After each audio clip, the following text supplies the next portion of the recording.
오늘 말씀 한번 볼게요. 좀 서론을 좀 길었습니다. 음, 제가 이 2장, 오늘 2장, 3장, 4장을 이렇게 볼 거거든요.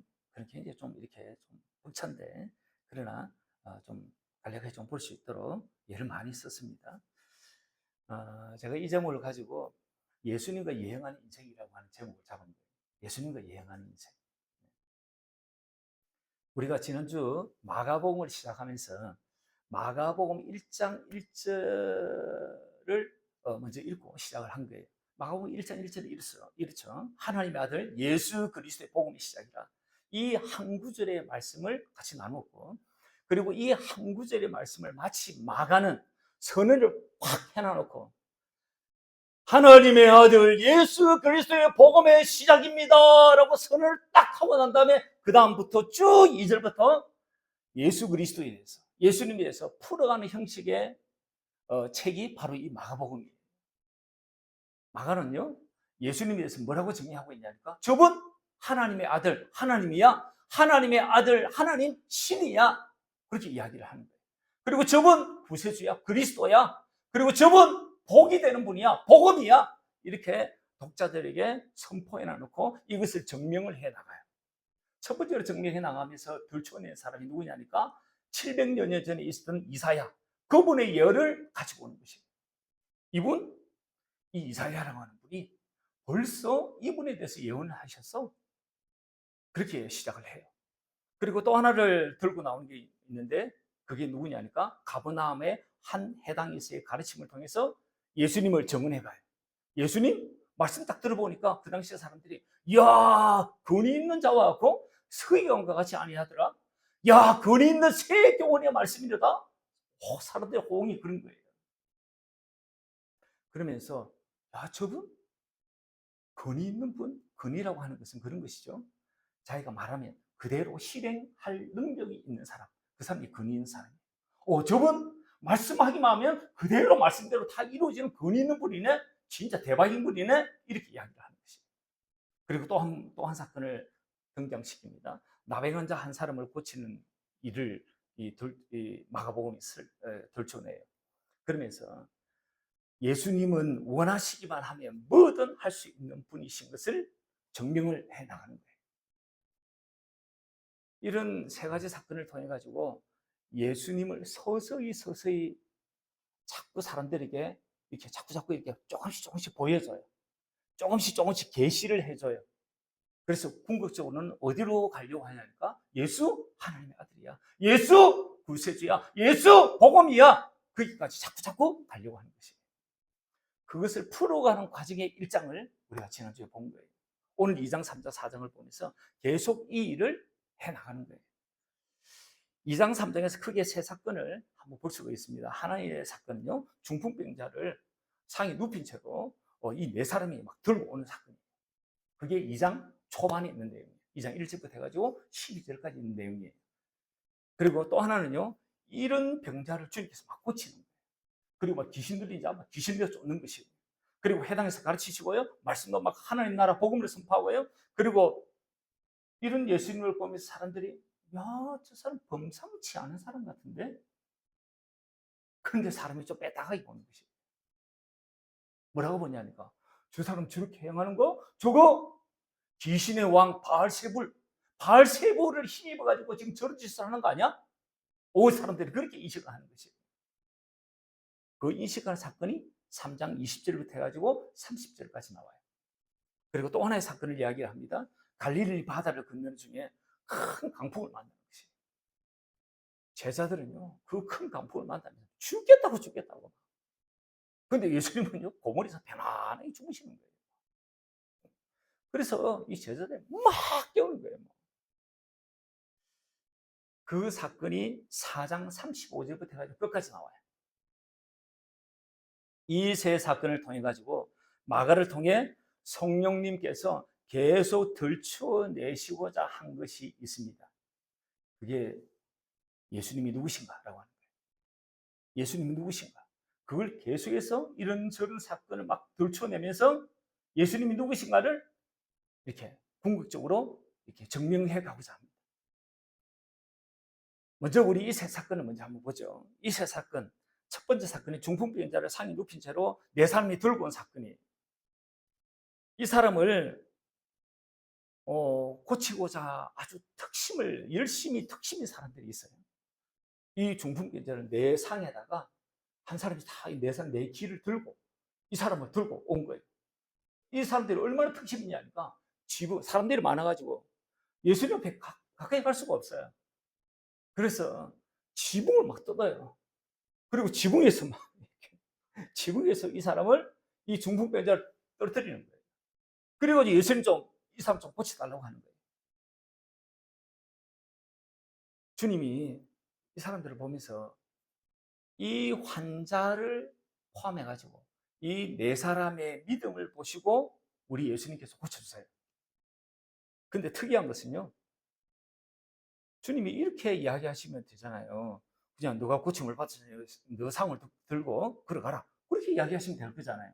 근데 우리 예수님이 이렇게 이야기하시지 않는 거예요.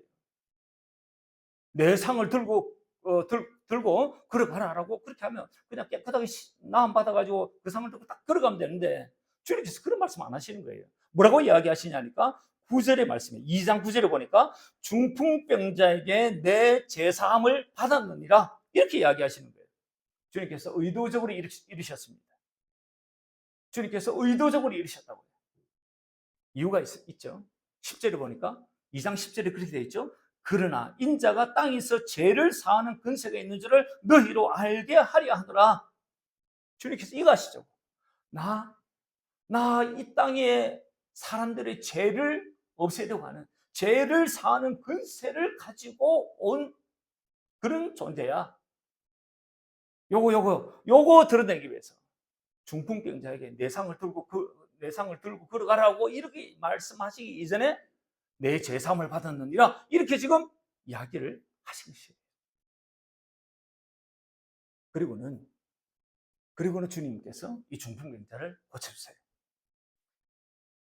여러분, 주님이 이 땅에 오신 이유는요, 중풍병자 물론 고쳐주시죠. 귀신 들린 자 물론 주님께서 온전히 회복시켜주시죠. 그 일을 하시기도 하시죠. 그러나 주님이 이 땅에 오신 목적은요, 사람들로 하여금 죄로부터의 해방, 죄로부터의 자유, 제사함을 얻게 하시려고 주님께서 오신 것이에요. 그 근세 있는 분으로 오신 것을 이 사람들에게 알게 하시려고 주님께서 지금 이렇게 하신 것이에요.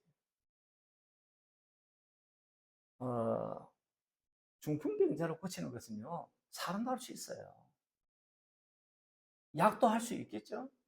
물론 너무 난처한 병도 있을 수 있겠죠. 근데 사람이 할 수 있는 거예요.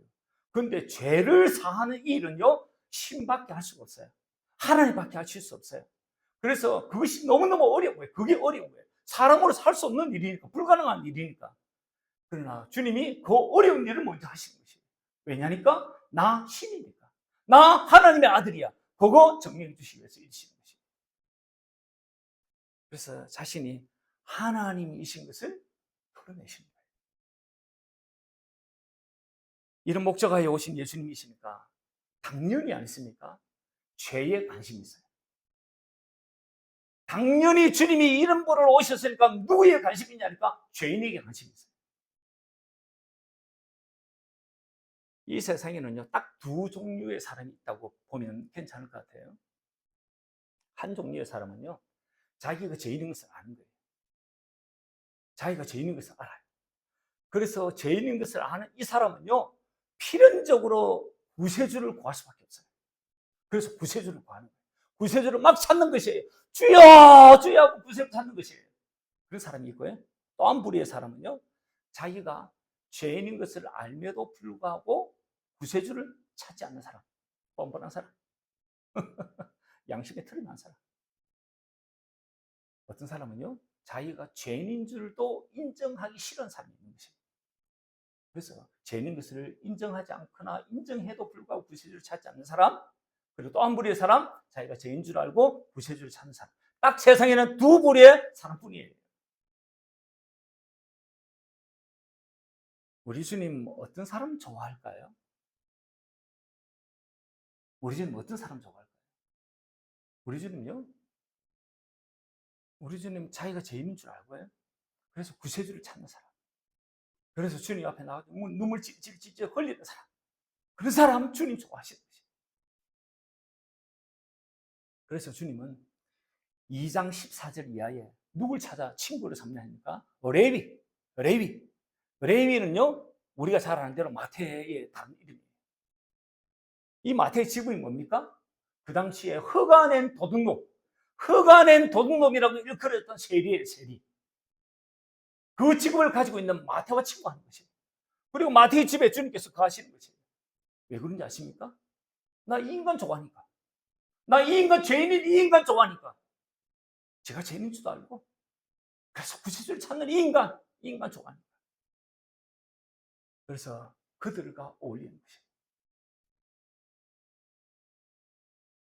두 번째 사건은 예수님의 이런 행보를 보는 이들의 반응이에요. 예수님께서 병자로 고치시고 만주도 고치시고 나병도 고치시고 막 온갖 질병이 있는 사람을 다 고치는 것이에요.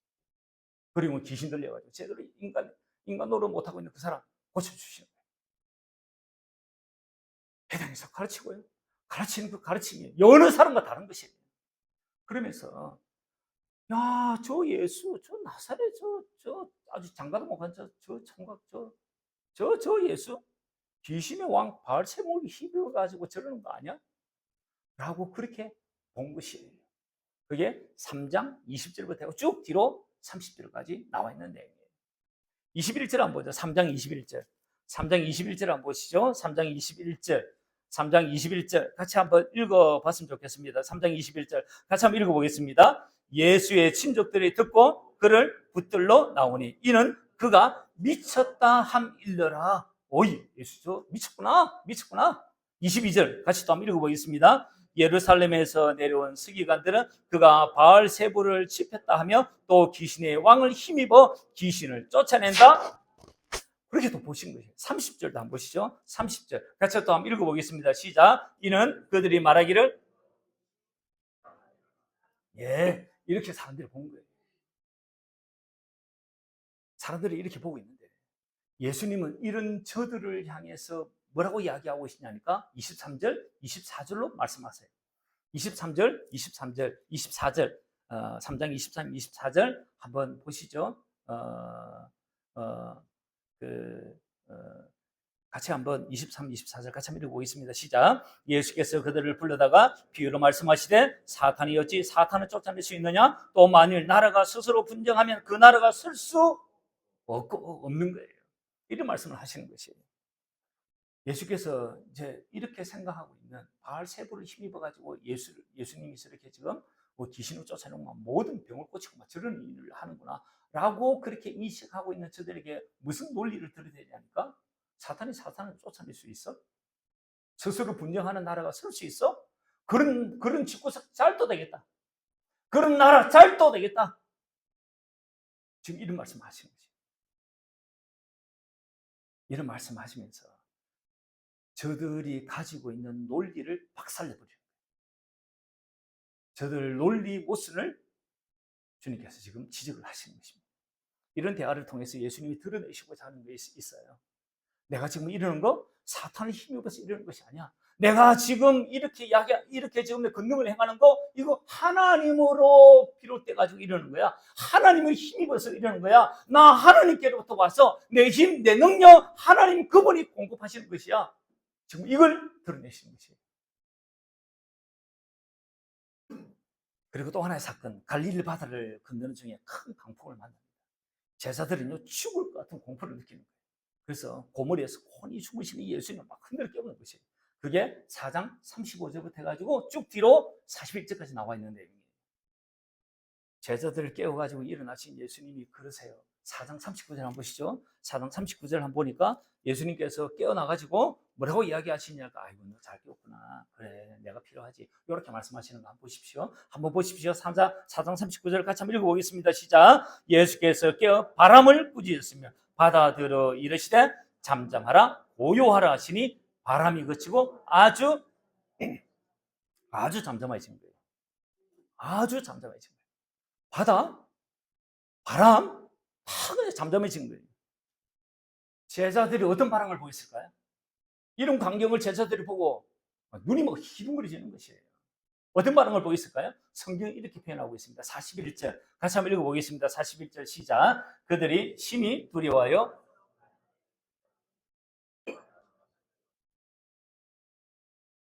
야 저건 도대체 누구야? 아니 세상에 바다도 아니 세상에 바다도 야 그러니까 잠잠해지는 것이에요. 도대체 자연계를 움직이시는 저분 도대체 누구야?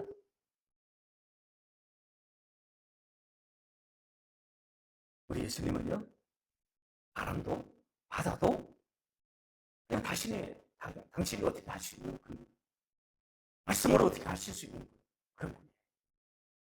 이런 분이 사람일까요? 신일까요? 이런 분이 사람일까요? 신일까요? 그걸 읽는 독자들에게 묻는 것이에요. 이런 예수 사람일 수 있어? 하나님이잖아. 신이잖아. 지금 이것을 지금 읽는 독자로 하여금 마가가 드러내고자 하는 것이에요.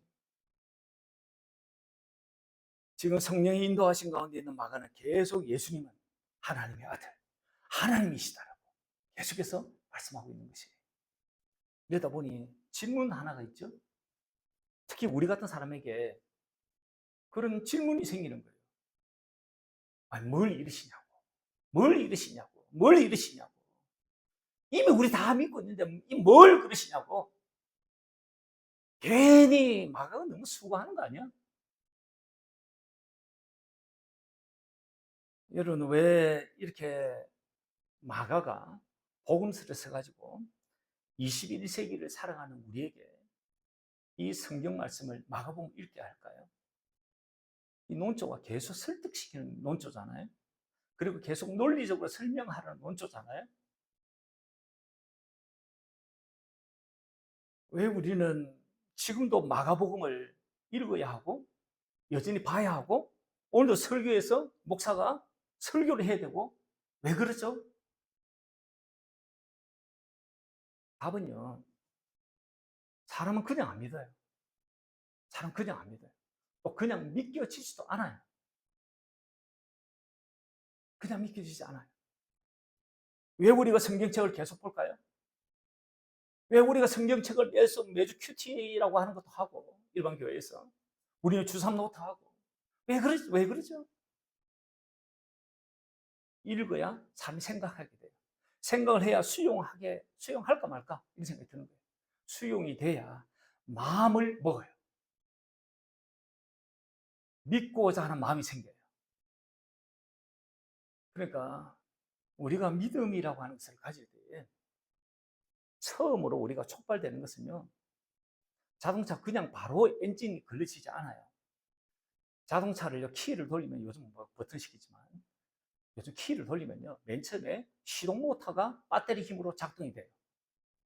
그 시동 모터가 엔진에 연결돼 가지고 엔진을 구동시키는 거예요. 엔진을 구동식이 확 되고 나면 그 다음에 시동 모터는 더 이상 걸리지 않아요. 맨 처음에 우리가 믿음의 삶을 살아갈 때는 우리가 이런저런 말씀들을 소문들을 그리고 복음 전하는 교회 가자고 초청하는 그 사람들의 이야기를 막 듣는 거예요. 예수 믿으면 진짜 대박이더라. 예수 믿으면 진짜 좋더라. 예수 믿으면 진짜 행복하더라. 내 인생 쪽박 찰 뻔했잖아. 근데 예수 믿고 내가 대박 터진 거야. 이런 막 소문을 듣고 야 마음이 뭐 울렁울렁하는 것이 나가 가볼까? 인생이 완전 꼬이는데. 인생이 완전 꼬이는데 나도 예수 한 믿어볼까? 그런 생각이 드는 거예요. 그런 믿음을 자기 믿음이라고 이야기해요. 그래서 성경을 보면서 이 예수님 좋은데? 그래서 이 예수님 믿어볼까? 이거 다 자기 믿음. 자기 믿음. 그래서 자기 믿음으로부터 시작을 합니다. 그런데 이 믿음이 온전할까요? 온전치 않아요. 어떤 일이 생기면요. 특히 이제 삶을 살다 보면 돌부리에 채이는 일들이 종종 생기는 거예요. 여러 가지 어려운 일이 막 생기는 거예요. 그럴 때 되면 진짜 하나님 살아계신 거예요. 진짜 하나님이 내 하나님인가? 하나님과 나와 정말 관계가 있는 것일까? 나 나름대로 이래저래 생활하고 있는데, 나 이래저래 나름대로 신앙생활하고 있는데, 나 이래저래 나름대로 교회 충성봉사하고 있는데, 내 삶이 왜 이렇게 꼬이지? 하나님 그분 나와 상관이 있는 건가? 이러면 믿음이 흔들려요. 그거 다 그래요. 그래서 우리의 믿음이 온전치 않은 것이에요. 그래서 주님이 내 믿음으로 시작했던 이게 자기 믿음, 자기 의라고 이야기를 해요. 그것으로부터 시작을 해가지고 이제 주님께서 이 믿음을 보시고 나의 의로 여겨주시고 그 믿음을 주님께서 계속해서 온전한 믿음 가운데로 성장시켜가는 거예요. 성장을 시켜가는 것이에요. 그게 온전한 믿음인 것입니다. 그 주님이 하시는 것입니다. 그것을 계속해서 내 안에서 키워내기 위해서 우리가 하는 작업이 주님 앞에 계속해서 나가는 것이에요. 그래서 일단은요, 내 믿음이, 내 열심이 필요한 거예요. 신앙 초창기에는, 시장 초보 때는 내 믿음이 필요한 거예요. 내가 막 성경 읽으려고, 내가 기도하려고, 내가 막 찬양하려고, 내가 막 열심을 내고, 그런 게 필요해요. 제가 라떼 이야기를 한번 할게요. 제가 이제, 제가 처음 이렇게 교회에 이제 발을 디뎌 놓은 게 20살 때거든요. 그 전에 저희 집안 대대로 예수 예자도 모르는 그런 집안이었어요. 뭐 1년에 뭐 기재사라 해가지고 기재사 한 10대, 12번 막 지내고 막 이런 거예요. 뭐 제사 지는 빠삭한 거예요. 지방 붙이는 거 빠삭한 것이에요. 그렇게 귀신과 교제하고 있다가 소위 이제 전도 받아가지고 교회 간 거예요. 그때 이제 갓 교회가 수익교회. 수익교회가 한참 숫자로 수적 성장을 막 거듭하고 있을 그런 때. 그때 제가 이제 첫 교회라고 간 거예요. 그래서 제가 이제 나이가 그만하니까 대학부에 딱 간 거예요. 대학부에 가니까 제 동기가 한 4, 50명 이렇게 되는 거예요. 4, 50명. 이 친구들이, 이 친구들이 대학부 예배가 오전 예배, 11시 예배 드리고 난 다음에 1시 반부터 예배 있었거든요. 그래가지고 한 4시간 40분까지 하는 거예요. 그때 찬양하고 기도하고 또 막 소그룹하고 그러잖아요. 보통 교회가 그런 거예요. 그래가지고 막 우리 그런 거 하고 오후 5시 저녁 예배가 있는 거예요. 저녁 예배 드리고 저녁 예배 드리고 이 인생들이 20살짜리 이 인생들이 집에 가면 될 거 아니에요. 집에 안 가는 거라. 차이들끼리 몰아가지고 어두운 밤에 캄캄한 밤에 이러면서 그래가지고 찬양 부르고 막 우리 하나님 이 20살짜리들이 막 주야 하고 막 나를 위해서 기도하고 막 기가 안 차더라고 제가 볼 때. 이것들은 뭘 안다고? 나를 위해서 막 기도하고 막 진짜 뭐 그러는 거예요. 이야 진짜 열심히 특심입니다 진짜. 그러는 모습을 보면서 저도 오늘날 따라하고 있는 거예요. 그럼 마치고 나면 이제 다방, 커피숍 가가지고 그리고 떡볶이 사 먹고 뭐 몰래 그 당시에는 어른들이 저희 교단이 이제 합동치 교단이니까 이게 이제 보수적인 교단입니다. 막 주일날 막 과자 사 먹고 막 이러면 이놈 새끼 막 이러면서 뭐 어른들이 막 뭐라 한 거예요. 그래서 막 장로님들 막 눈 피해가지고 그래 떡볶이 사 먹고 막 커피숍 들어가고 막 사치게 사법하고 막 그랬던 거예요. 그러다가 이제 청년대 딱 올라간 거예요. 청년대 딱 올라가니까 와, 이 청년들은요, 대학부 저리 가라는 거예요. 대학부에서 임원했거든요. 청년이 딱 순장이라고 하는 것을 하니까요. 야, 화요일 날, 화요 산상, 월요일 날, 월요일 산상 기도회, 감림산 기도원, 양산에 있는 감림산 기도원, 그걸 가는 거예요. 월요일 산상 기도회, 수요일 날 수요 기도회, 그리고 금요일 날 금요 철야, 그리고 토요일 날 토요 전도, 주일 날 되면요, 예배가 11시인데 우리 메인 예배 드리기 전에 9시에 모이는 거예요, 청년들. 임원들이 딱 모이는 거예요. 순장들부터 해가 딱 모이는 거예요. 그리고 오늘 어떻게 진행할까? 회의하고 기도하고, 그리고 예배 드리고, 그리고 청년도 1시 반부터 청년을 가지고, 다시 가셔가지고, 오후 예배 드리고, 마치고 나면 밥을 먹는 거예요.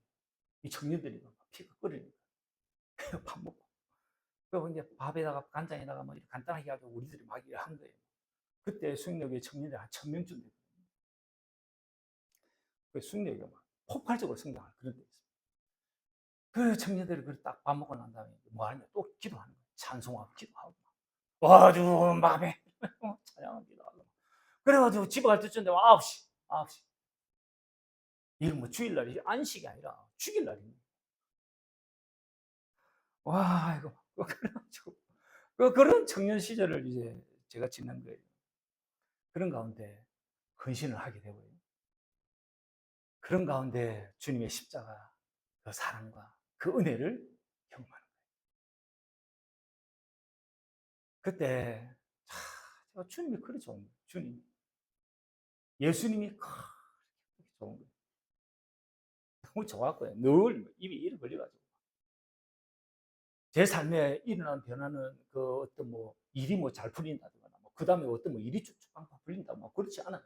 근데 예수님 때문에 그냥 좋은 거예요. 마음이 그냥 좋은 거예요. 너무너무 행복한 거예요. 삶의 소망도 생기고요. 연애도 그랬어요. 연애. 아, 이거 뭐, 교회 가니까 막 아가씨들 얼마나 많지. 아가씨, 이쁜 아가씨들 얼마나 많지. 그래가지고, 저도 또 이렇게 눈이 가는 또 처자가 있다 아닙니까? 좋아하고. 근데 제가 좋아하는데 또 이제 불행한 거는 그녀가 날 좋아하지 않는다는 거예요. 그래가 막 서로 막 엇갈리는 거예요. 그래가 눈총사 막 이러고 막 그렇게 이제 지내다가 그때 이제 제가 만약에 어떤 자매를 만났으면 제가 오늘날 보석과 같은 내 아내를 만나지 못했던 그때 안 만나서 천만 다행이지. 근데 제가 다 좋아하는 자매거든요. 제가 좋아하는 자매는 저를 안 좋아하는 거예요. 근데 제가 별로 안 좋아하는 그 자매가 저를 얼마나 또 좋아하는지 뭐 기가 막히는 거예요. 청년이 한 1000명쯤 되니까 말이에요. 그러니까 한 비율은 한 4대6 정도 되더라고요. 형제 4, 자매 6. 아, 놓친들 얼마나 많은지. 그래가 자오지가 청년 시절을 그렇게 주중을 그렇게 열심히 보냈는 거예요. 제가 무슨 말씀을 하려고 하냐면요. 이런 말이 있습니다. 이것도 제가 책상에 딱 붙여놓은 말입니다. 미쳐야 미친다. 미쳐야 미친다. 미쳐야 미친다. 사람은요, 뭔가에 미쳐요. 뭔가에 미쳐요. 뭔가에 미쳐요. 어떤 사람은 제가 보니까 아보리스트라고 하는 직업도 있더라고요. 그 나무 타가지고 저 높이 있는 나무 타고 가지치기 하는 사람. 아보리스트. 그래 그 사람 막 밑에서 뭘 해가지고 샤이를 올려가지고 막 줄 탁 매달라가지고 뭐 하냐니까 그거 한다는 거예요. 그런 사람도 있고요. 그리고 차에 또 이게 미친 사람이 있어요. 차. 어떤 사람은요 게임에 막 미친 사람이 있어요. 사람은요 무엇인가에 미칩니다. 우리가 가장 이쁘게 미치는 것, 가장 정상적으로 미치는 게 누구냐니까 예수님 앞에 미치는 거예요. 예수님 앞에 미칠 수 있기를 주의 이름 축원합니다. 그게 가장 삶이 이뻐요. 삶이 진짜 이뻐요. 제가 경험해보니까 그때가 진짜 행복해요. 근데 말짱한 정신으로 예수 믿으면 안 됩니다. 그러니까 열심으로 예수님을 첫 번째는 예수님을 잘 열심히 믿어야 됩니다. 그래서 말씀 보고 기도하고 찬송하고 하루 정도를 한번 그려보는 거예요. 그리고 자기가 어느 정도 딱 깨달아요. 아, 이거 내 힘으로 안 되는 거야. 그때부터 진짜 예수님을 찾는 것은 또 달라요. 차원이 달라요. 그렇게 찾을 때 진짜 예수님의 놀라운 은혜를 경험해요. 그때 온전한 믿음이 생겨요. 마가복음이 이렇게 흘러가는 가운데 안식일하고 관련된 심각한 갈등이 발생을 합니다. 어느 날 제자들이 밀밭 사이로 지나가다가 이삭을 잘라먹는 일이 일어난 거예요. 이걸 알게 된 바리새인들이 그럽니다. 왜 안식일을 하지 못할 일을 했냐고. 다시 말하면 안식일은 노동을 해가지고 너희들이 지금 죄를 범했다. 너희들의 제자들이 죄를 범했다고 예수님이 막 지금 닥달하는 것이. 그게 2장 23절부터 해가지고 28절까지 내용이에요. 그리고 3장에서 보면 회당에 손 마른 사람이 등장을 해요. 그 사람 전설에 의하면 석공이었다고 일컬어지는 사람이에요. 석공은 손을 가지고 작업을 하는 사람이에요. 손이 말란 거예요. 근육이 완전히 바싹 말란 것이에요. 자기 일은 못하는 거예요. 생계를 꾸리지 못하니까 얼마나 형편있다 하겠습니까? 주님께서 그걸 보시고 그 사람의 손 마른 그 병을 고쳐주세요. 근데 그날이 안식일이에요. 바리새인들이 안식일에 사람을 고치는 행위를 노동으로 보고 안식일을 어겼다고 예수님을 고발한 거예요. 그 당시에 안식일 어기면요 종교재판 사형이에요. 돌팔매질하고 다 죽이는 것이에요. 그만큼 엄미한 법이 안식일 법이에요. 이런 와중에 주님께서 그러시죠. 안식일이라고 하는 것은 사람을 위해서 존재하는 것이지 사람이 안식일을 위해서 존재하는 것이 아니야. 안식일은 선을 행하고 생명을 살리는 일을 하는 날이지 안식일 지나고 생명을 저버려서는 안 돼. 선행을 저버려서는 안 돼. 그러면서 결정적인 한 말씀을 하세요. 그 말씀이 뭐냐면 이름으로 인자는 안식일의 주인이니라. 그게 2장 28절 말씀이에요. 인자가 안식의 주인이라니까. 이 말을 듣고 사람들이 획 돌아버린 것이에요. 그 당시 종교 지도자들이 획 돌아버린 것이에요. 그래 예수님을 죽이려고 결심을 합니다. 굉장히 큰 이슈였다라고 하는 것을 알게 된 대목이에요. 여러분, 예수님이 안식일의 주인이라고 하는 말은 어떤 말일까요? 주인이 있으니 종도 있다는 말일 겁니다. 다시 말하면 안식일의 주는 내고 종은 그 나머지야. 다시 말하면 안식일은 내가 없으면 안 돼. 내가 곧 안식이라는 말씀이지 않을까요? 나 예수 내가 안식이야. 그 말씀이지 않을까요? 네. 주님 자체가 안식입니다. 주님 없이는 안식 없어요. 우리가 주님을 영접한다는 것은요, 참 안식이 내 안에 들어온다는 것이에요. 여러분, 천국, 하나님 나라를 우리 흔히 안식처라고 그렇게 이야기를 하지 않습니까? 그렇다면 저 천국에 반드시 있어야 할 분이 있으세요. 이분이 없으면 천국 아니에요. 이분 없으면요, 안식처 아니에요. 이분 반드시 있어야 돼요. 그분이 누구냐니까? 삼위일체 하나님. 그분이 누구냐? 예수님이에요. 그래서 히브리서 한번 보겠습니다. 히브리서 4장 1절 제가 짧게 이렇게 봤는데요. 4장 1절에 보니까 그의 안식이라고 이야기하고 있고요. 3절에 보니까 저 안식이라고 이야기하고 있고요. 또 후미에 보니까 내 안식이라고 말씀하고 있고요. 5절에 보니까 내 안식이라고 말씀하고 있고 10절에 보니까 그의 안식이라고 말씀하고 있고요. 11절에는 뭐라고 이야기하고 있냐니까 그러므로 우리가 저 안식에 들어가기를 힘쓸지니라고 이렇게 말씀을 하고 있는 거예요. 이는 모두 하나님의 안식을 의미하는 것입니다. 거기 들어가기를 힘쓰라고 하시는 거예요. 그게 어딜까요? 천국.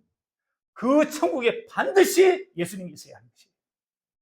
저 천국은요, 주님이 주시는 안식, 내 안식이 있는 곳이 천국이에요. 우리 예수님은 이 안식을 주시고자 안식일의 주인으로 이 땅에 오신 것이에요. 그러니까 아니 이분 자체가 안식이구나. 이분이 천국이구나. 이분 천국으로 오신 분이구나. 그래서 천국 복음을 전하는 거예요. 하나님 나라 복음을 예수님이 전하시는 것입니다. 여러분 3장 13절 이하에 보시면 12제자를 세우는 장면이 나와요. 이 12를 세우시면서 주님이 우선적으로 하시는 게 있으십니다. 우선적으로 우리를 제자로, 우리를 하나님의 사람으로 처음 불러가지고 딱 가장 먼저 우리와 하고자 하시는 게 뭐냐니까 3장 14절 한번 보시죠. 3장 14절 한번 보시죠. 3장 14절 우리 같이 한번 읽어볼까요? 3장 14절 같이 한번 읽어보겠습니다. 시작. 이에 12를 세우셨으니 이는 자기와 함께 있게 하시고 또 보내사 전도도 하며. 1순위는요 자기와 함께 하시려고 하시는 것이에요. 뭘 주시려고 자기와 함께 하시려고 하는 걸까요? 그게 바로 안식입니다. 안식. 현대인들이 가장 선호하는 버킷리스트가 있습니다. 4위가 뭘까요? 4위요? 사회적 기여, 공동체적 가치를 추구하고자 하는 의미 있는 인생을 좀 살고 싶은 거예요. 나의 남은 인생, 의미 있는 인생 좀 살고 싶어. 그런 것이 인생의 버킷리스트 현대인들의 4위래요. 3위가 뭘까요? 3위는요, 자기개발.